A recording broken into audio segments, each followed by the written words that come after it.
বর্তমানে পশ্চিমবঙ্গের মধ্যে সংখ্যালঘুদের মুখ দুজন নেতা হতে চাইছেন। একজন নেতা তো 5 বছর থেকে আছে, তার নাম হলো বিধায়ক নওশাদ সিদ্দিকী।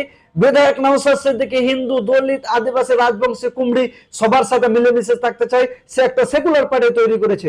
এবং হুমায়ুন কবির বর্তমানে মুসলমানের একটা মুখে দাঁড়িয়েছে বাবরি মসজিদ নিয়ে, তিনি একটা নতুন পার্টি তৈরি করতে চাইছে।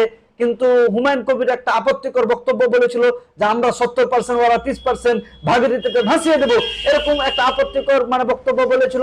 এবং বিধায়ক নওশাদ সিদ্দিকী বলেছেন এই বক্তব্য যতদিন পর্যন্ত সে উঠিয়ে না নেবে যে এটা আমার ভুল না হয়েছে বলবে, ততদিন পর্যন্ত আমি তাকে সাপোর্ট করব না।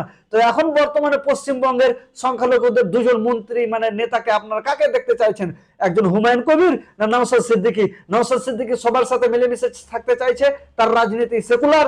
এবং হুমায়ুন কবির বাবরি মসজিদ নিয়ে বানিয়েছে এবং শিলান্যাস হয়েছে এবং আগামীতে পার্টি তৈরি করতে চাইছেন। আপনারা কাকে চান? আপনারা প্লিজ কমেন্টে জানান।